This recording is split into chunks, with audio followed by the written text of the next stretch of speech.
would not have saved Lennon's life at the hands of a deranged killer. Later in this broadcast, arts editor Dennis Cunningham will look back at the career of the man who helped shape a generation. And in other news of this Shea for a double or a homer is going to be a long out in Yankee Stadium. And number 4, he wouldn't have to work for George Steinbrenner. The Yankees and the Mets, who gets them? The Knicks win it by 3. This is Warner Wolf. Michelle? All right. Thank you, sir. Still ahead tonight, Mr. G with colder weather on the way for tomorrow. And yesterday, Dennis Cunningham reviews the musical career of John Lennon when we return.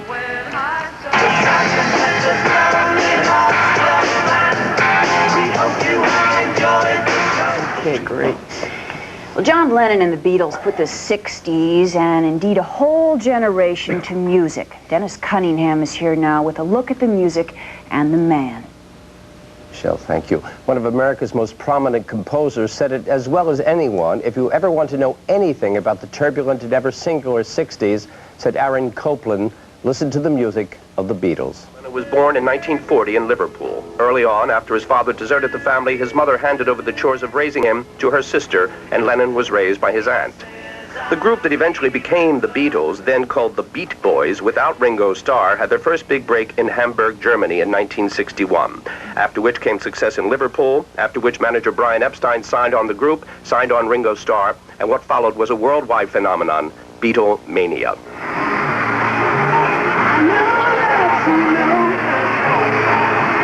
You know, Beatles bring joy into the world, the happiness. We forget our cares when we hear Beatle records. John thought of the name Beatles, and he'll tell you about it now.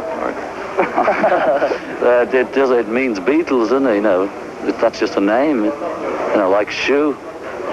He was arrogant, of course, but you kind of wanted that because it was always that. But he was incredibly witty and generous with his thoughts, and the thoughts were deep.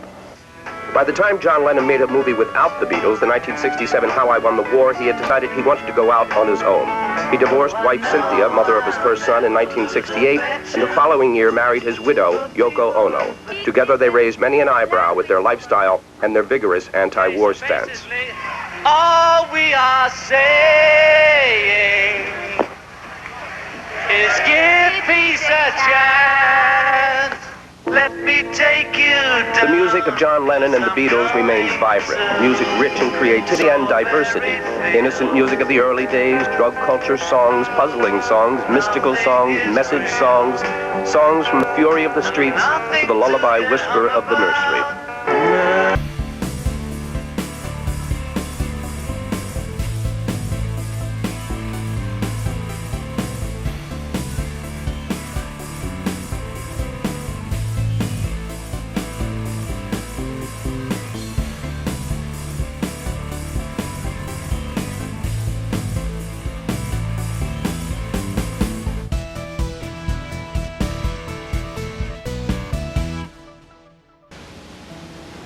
John Lennon did give us his insight, talent, and consciousness in notes and words. There were no conditions. It was, this is me. This is what I am. He shared that essence, believing we are all part of the whole. We mourn his youthful death. We pity his assassin. We embrace the goodness that was John Lennon, for only his body died. And that is our 11 o'clock update. Next to CBS News special report, John Lennon, The Dream is Over. I'm Michelle Marsh. Good night. I'm Roland Smith. Michelle and I'll be back tomorrow night at 11. We hope that you'll be here too. Good night.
This is a CBS News special report with correspondent Charles Osgood. Last night, in the courtyard of the landmark New York City apartment building where he lived, John Lennon was shot to death as he and his wife returned home from a recording date. He's a perfect stranger, and it happened so suddenly, so senselessly, that there was no time to smile, much less to run and hide. So John Lennon, the legendary singer, songwriter, musician, who as a member of the rock group The Beatles changed popular music and so much more, is dead at the age of 40. The world is stunned because it is acknowledged that John Lennon was not just a celebrity. He was something more important than that. On this broadcast, we will try to learn why that was true. We'll try to find out who this man really was and why his life and his work touched so many other lives. The killing of John Lennon was like something out of the 60s, the chaotic, sometimes violent decade that he came to represent. Mark David Chapman, the 25-year-old unemployed security guard who allegedly shot Lennon, has been charged with second-degree murder, the most serious possible charge under New York law. He has been placed in the psychiatric ward at the city hospital for 30 days of observation. Chapman had been able to get a handgun permit in Honolulu, where he has been living, because authorities there had no record of any previous encounters with the law. How he got that gun through airport security when he flew to New York, we do not know. There is no motive established for last night's shooting of John Lennon. Chapman did used to play the guitar. At one time he wanted to be a rock musician, reportedly. It is said Chapman was obsessed with Lennon, and at times even used Lennon's name. Hours before the shooting, Lennon stopped on his way out of the building to sign a record jacket for someone who'd been waiting and hanging around the building for the last several days. That person was Mark David Chapman. Ever since the word got out about the killing of John Lennon, people have been gathering in the front of the building where it happened to stand and stare, sometimes to sing. Friends who knew Lennon well and those who had never met him paid tribute.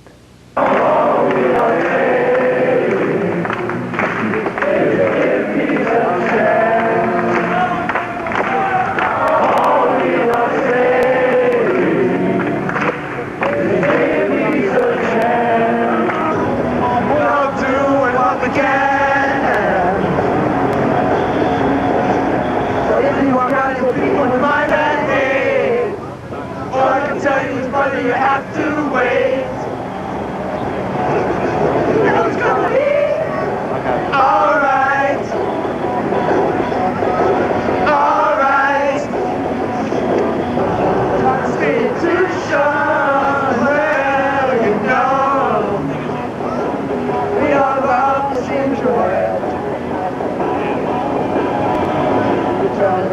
Institution, well, you know. People say I'm crazy, doing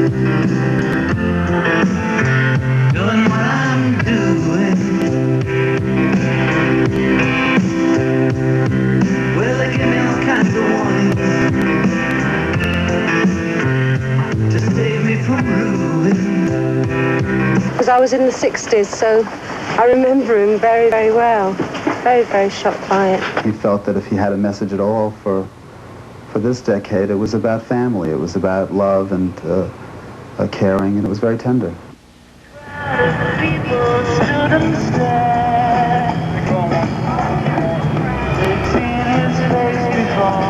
Nobody was really sure.